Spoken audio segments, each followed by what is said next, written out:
Shabbat Shalom, queridos Javerín, queridos amigos, familia. Una vez más aquí con ustedes para llevarle la enseñanza de la paracha de este día de Shabbat. Cuando no hay altar, hay un sacrificio que permanece. Vamos a ver ese tema tan interesante en el día de hoy. Es la paracha número 24, Vayikra, y lo llamó, que va de Vayikra o Levítico 1 hasta el 6:8. Y aquí el texto base lo encontramos en Vayikra 1:1. Vayikra el Moshe y llamó a Moshe. Pues empezamos este Sefer, empezamos este nuevo libro de Vayikra, el libro de los Korbanot, ¿sí? El libro de las ofrendas, pero enfrentamos una tensión histórica. Y como les decía, 2000 años sin Beit HaMikdash, 2000 años sin templo, sin altar, sin sangre, sin korbanot. Entonces surge aquí una pregunta teológica seria. ¿Cómo se sostiene la expiación sin sacrificio? ¿Cómo tú o yo expiamos nuestro sacrificio? Bueno, aquí vamos a ver qué nos dice la Torá. Vamos a ver la Torá qué permite. La tradición nunca dejó a Israel sin respuesta y debemos entender esto. Siempre ha habido respuesta o solución para estos problemas. Hay unos sustitutos temporales que habla el judaísmo tradicional. ¿Y cuáles son? En el profeta Oseas, capítulo 14, verso 3, dice: Uneshalma parim shefateinu. Pagaremos con los toros de nuestros labios, o con el sacrificio de nuestros labios. También hay otra traducción. Y en Teilín 51, verso 19, dice: los sacrificios de Dios son el espíritu quebrantado. ¿Sí? Allí está entonces una condición importante, ¿verdad? Para que podamos nosotros recibir expiación o perdón o misericordia delante del Eterno. Nos dice allí el tratado Berajot en el Talmud 26b y también Menajot 110a. La tefilá sustituye los sacrificios, o sea, la oración, las plegarias, ¿sí? Pero atención, esto es sustitución funcional, no ontológica. O sea, no reemplaza completamente el sistema levítico. Significa que algo ha cambiado en su forma de actuar o de servir, pero no en su esencia o naturaleza fundamental. Entonces, vamos a ver aquí cuál es el problema interno que nos muestra allí Vayikra. La misma Torá reconoce una limitación, ¿sí? Hay pecados sin cobertura sacrificial, o sea, no había korbanot o ofrenda por esos pecados, ¿sí? ¿Y cuáles eran esos pecados? Los que se hacían con alevosía, los que se hacían, ¿verdad? Allí con soberbia, ¿sí? Con pleno conocimiento o conciencia y enfrentando, ¿verdad? Y contrariando la voluntad divina. Allí, entonces, el decreto era caret, excisión, muerte espiritual. Dice Números capítulo 15, verso 30. El pecado deliberado de Yad Ramá no tiene corbán. No había sacrificio para esa clase de pecados, ¿sí? Y eso está escrito. La ley levítica no cubre todos los pecados. Entonces aquí surge una pregunta inevitable. ¿Dónde está entonces la expiación completa? ¿Dónde? Bueno, aquí hay una expectativa profética o una voz profética que nos da la solución. El profeta Isaías anuncia algo mayor que los sacrificios de animales. Y ahí en Isaías 53, ¿verdad? Dice: Hashem cargó en él el pecado de todos. Caramba, ¿en quién? Esto no es un animal. Si usted lee 53, el capítulo 53 de Isaías, está hablando de un personaje. Está hablando de alguien que sufre. Está hablando de alguien que muere. Está hablando de alguien que lleva el pecado de todos nosotros, ¿sí? Y no es un animal. Y no es el sistema levítico, es una figura personal redentora. Y por eso en el profeta Jeremías, capítulo 31, verso 1, dice allí: haré un Brit Hadashah, un pacto nuevo, pacto donde el pecado será perdonado plenamente. Cualquier pecado será perdonado plenamente. Y en la tradición judía, el Mesías sufre. Hay un Mesías que sufre, ¿no? Y aquí entra entonces Mashiach ben Yosef. En el Talmud, en el Tratado de Sukkah 52a, dicen, llorarán por Mashiach ben Yosef, quien fue muerto. ¿Sí? ¿Y por qué fue muerto? ¿Verdad? Por nuestros pecados. El Mesías sufre, el Mesías muere, y eso provoca que Teshuvah. Ha provocado Teshuvah hace 2000 años para acá, y también provocará una Teshuvah nacional a nivel de Israel. El Midrash en Peshittah Rabbati dice, el Mashiach carga sufrimientos e intercede por Israel. Y en el Zohar, ¿sí? 353b, hay dos fases de ese Mashiach. Está Mashiach ben Yosef, el que sufre, y Mashiach ben David, el que traerá la gloria y el reino final. Entonces, ese patrón de Joseph, ¿verdad? Joseph como rechazado por sus hermanos, como humillado y luego exaltado, y finalmente salva a los mismos que lo rechazaron. Ese patrón se va a volver a repetir, y es un patrón mesiánico, es un molde mesiánico, ¿verdad? Que se está ya revelando a través de 2000 años, ha venido revelándose y se revelará a plenitud. Y esto tiene una conexión con lo que nos dice allí el Código Real o Nuevo Testamento o Brit Hadashah, ¿sí? Entonces, no estamos saliendo del judaísmo, sino entrando en su desarrollo histórico, ¿sí? Y allí, en el Nuevo Testamento o Brit Hadashah o Código Real, se presenta a Yeshua dentro de ese patrón. Nos dice Yohanan o Juan 1:29, he aquí el Cordero de Dios que quita el pecado del mundo. Ahí está. Y Hebreos 10:4 dice, la sangre de los toros no pueden quitar los pecados, ¿sí? O sea que hay una afirmación limitante, ¿sí? O sea que los sacrificios levíticos de la ley levítica no expiaban completamente, ¿sí? Todos los pecados. Son unos pecados, pero no todos.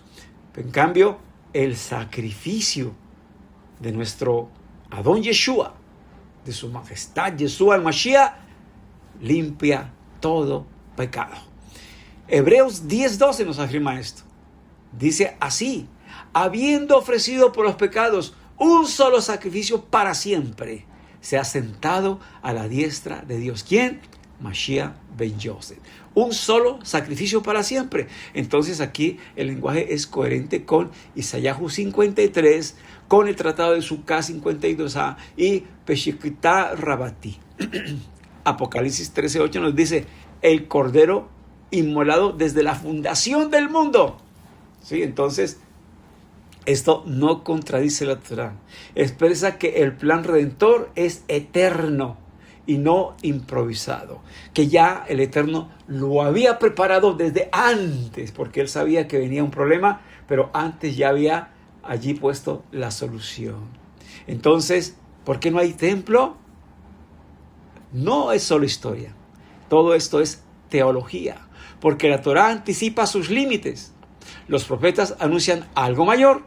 Los sabios hablan de un Mesías que sufre, y la redención ocurre en dos fases. Ya estamos viviendo en esas dos fases. La redención por nuestros pecados, sí, total, por todos nuestros pecados. Pero ahora viene la redención final a la cual nos acercamos. Cuando el altar cesó en la tierra, el sacrificio perfecto ya había sido aceptado en el cielo. ¿Quién? Yeshua ben Yosef se sentó a la diestra del Todopoderoso. Entonces, ahora no vivimos sin expiación, ¿sí? Vivimos en la etapa entre dos revelaciones. Redención iniciada con ben Yosef y redención consumada, a la cual estamos allí llegando ya, que es ben David, ¿sí? Por eso debemos vivir una vida limpia, santa, apartada del pecado, apartada de la maldad, porque ya nuestros pecados fueron perdonados, Ya hemos recibido esa redención por nuestros pecados. Ahora viene la redención final. Sirvamos al Creador en santidad. Sirvamos al prójimo también y con gratitud. Y acuérdate que aquí te enseñamos para que tu relación con el Creador sea cada vez mejor. Mis amados, Shabbat Shalom, Shabbat Shalom. Shabbat Shalom, queridos Javerín, queridos amigos, familia. Una vez más aquí con ustedes para llevarle la enseñanza de la paracha de este día de Shabbat. Cuando no hay altar, hay un sacrificio que permanece. Vamos a ver ese tema tan interesante en el día de hoy. Es la paracha número 24, Vayikra, y lo llamó, que va de Vayikra o Levítico 1 hasta el 6:8. Y aquí el texto base lo encontramos en Vayikra 1:1. Vayikra el Moshe y llamó a Moshe. Pues empezamos este Sefer, empezamos este nuevo libro de Vayikra, el libro de los Korbanot, ¿sí? El libro de las ofrendas, pero enfrentamos una tensión histórica. Y como les decía, 2000 años sin Beit HaMikdash, 2000 años sin templo, sin altar, sin sangre, sin Korbanot. Entonces surge aquí una pregunta teológica seria. ¿Cómo se sostiene la expiación sin sacrificio? ¿Cómo tú o yo expiamos nuestro sacrificio? Bueno, aquí vamos a ver qué nos dice la Torá. Vamos a ver la Torá qué permite. La tradición nunca dejó a Israel sin respuesta y debemos entender esto. Siempre ha habido respuesta o solución para estos problemas. Hay unos sustitutos temporales que habla el judaísmo tradicional. ¿Cuáles son? En el profeta Oseas, capítulo 14, verso 3, dice, Unishalma parim shefateinu. Pagaremos con los toros de nuestros labios o con el sacrificio de nuestros labios. También hay otra traducción. Y en Teilín 51, verso 19, dice, los sacrificios de Dios son el espíritu quebrantado. ¿Sí? Allí está entonces una condición importante, ¿verdad? Para que podamos nosotros recibir expiación o perdón o misericordia delante del Eterno. Nos dice allí el tratado Berajot en el Talmud 26b y también Menajot 110a.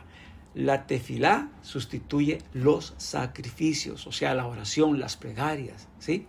Pero atención, esto es sustitución funcional, no ontológica. O sea, no reemplaza completamente el sistema levítico. Significa que algo ha cambiado en su forma de actuar o de servir, pero no en su esencia o naturaleza fundamental. Entonces, vamos a ver aquí cuál es el problema interno que nos muestra allí Vayikra. La misma Torá reconoce una limitación, ¿sí? Hay pecados sin cobertura sacrificial, o sea, no había corbanot o ofrenda por esos pecados, ¿sí? ¿Y cuáles eran esos pecados? Los que se hacían con alevosía, los que se hacían, ¿verdad? Allí con soberbia, ¿sí? Con pleno conocimiento o conciencia y enfrentando, ¿verdad? Y contrariando la voluntad divina. Allí, entonces, el decreto era caret, excisión, muerte espiritual. Dice Números capítulo 15, verso 30. El pecado deliberado de Yad Ramá no tiene corbán. No había sacrificio para esa clase de pecados, ¿sí? Y eso está escrito. La ley levítica no cubre todos los pecados. Entonces aquí surge una pregunta inevitable. ¿Dónde está entonces la expiación completa? ¿Dónde? Bueno, aquí hay una expectativa profética o una voz profética que nos da la solución. El profeta Isaías anuncia algo mayor que los sacrificios de animales. Y ahí en Isaías 53, ¿verdad? Dice, Hashem cargó en él el pecado de todos. Caramba, ¿en quién? Esto no es un animal. Si usted lee 53, el capítulo 53 de Isaías, está hablando de un personaje. Está hablando de alguien que sufre. Está hablando de alguien que muere. Está hablando de alguien que lleva el pecado de todos nosotros, ¿sí? Y no es un animal. ¿Ve? Y no es el sistema levítico, es una figura personal redentora. Y por eso en el profeta Jeremías, capítulo 31, verso 1, dice allí: haré un Brit Hadashah, un pacto nuevo, pacto donde el pecado será perdonado plenamente, cualquier pecado será perdonado plenamente. Y en la tradición judía el Mesías sufre, hay un Mesías que sufre, ¿no? Y aquí entra entonces Mashiach ben Yosef. En el Talmud, en el Tratado de Sukkah 52a, dicen: llorarán por Mashiach ben Yosef, quien fue muerto. ¿Sí? ¿Y por qué fue muerto? ¿Verdad? Por nuestros pecados. El Mesías sufre, el Mesías muere, y eso provoca que Teshuvah. Ha provocado Teshuvah hace 2000 años para acá, y también provocará una Teshuvah nacional a nivel de Israel. El Midrash en Pexitá Rabatí dice: el Mashiach carga sufrimientos e intercede por Israel. Y en el Zohar, ¿sí? 353b, hay dos fases de ese Mashiach. Está Mashiach ben Yosef, el que sufre, y Mashiach ben David, el que traerá la gloria y el reino final. Entonces, ese patrón de Joseph, ¿verdad? Joseph como rechazado por sus hermanos, como humillado y luego exaltado, y finalmente salva a los mismos que lo rechazaron. Ese patrón se va a volver a repetir, y es un patrón mesiánico, es un molde mesiánico, ¿verdad? Que se está ya revelando a través de 2000 años, ha venido revelándose y se revelará a plenitud. Y esto tiene una conexión con lo que nos dice allí el Código Real o Nuevo Testamento o Brit Hadashah, ¿sí? Entonces, no estamos saliendo del judaísmo, sino entrando en su desarrollo histórico, ¿sí? Y allí, en el Nuevo Testamento o Brit Hadashah o Código Real, se presenta a Yeshua dentro de ese patrón. Nos dice Yohanan o Juan 1:29, he aquí el Cordero de Dios que quita el pecado del mundo. Ahí está. Y Hebreos 10:4 dice: la sangre de los toros no pueden quitar los pecados, ¿sí? O sea que hay una afirmación limitante, ¿sí? O sea que los sacrificios levíticos de la ley levítica no expiaban completamente, ¿sí?, todos los pecados. Son unos pecados, pero no todos. En cambio, el sacrificio de nuestro Adón Yeshua, de su majestad Yeshua el Mashiach, limpia todo pecado. Hebreos 10:12 nos afirma esto. Dice así: habiendo ofrecido por los pecados un solo sacrificio para siempre, se ha sentado a la diestra de Dios. ¿Quién? Mashiach ben Yosef. Un solo sacrificio para siempre. Entonces aquí el lenguaje es coherente con Isaías 53, con el Tratado de Sukkah 52a y Peshikitá Rabatí. Apocalipsis 13:8 nos dice: el Cordero inmolado desde la fundación del mundo. ¿Sí? Entonces, esto no contradice la Torá. Expresa que el plan redentor es eterno y no improvisado. Que ya el Eterno lo había preparado desde antes, porque él sabía que venía un problema, pero antes ya había allí puesto la solución. Entonces, ¿por qué no hay templo? No es solo historia. Todo esto es teología, porque la Torá anticipa sus límites. Los profetas anuncian algo mayor. Los sabios hablan de un Mesías que sufre, y la redención ocurre en dos fases. Ya estamos viviendo en esas dos fases. La redención por nuestros pecados, sí, total, por todos nuestros pecados. Pero ahora viene la redención final a la cual nos acercamos. Cuando el altar cesó en la tierra, el sacrificio perfecto ya había sido aceptado en el cielo. ¿Quién? Yeshua ben Yosef se sentó a la diestra del Todopoderoso. Entonces, ahora no vivimos sin expiación, ¿sí? Vivimos en la etapa entre dos revelaciones. Redención iniciada con Ben Yosef y redención consumada, a la cual estamos allí llegando ya, que es Ben David, ¿sí? Por eso Debemos vivir una vida limpia, santa, apartada del pecado, apartada de la maldad, porque ya nuestros pecados fueron perdonados, ya hemos recibido esa redención por nuestros pecados. Ahora viene la redención final.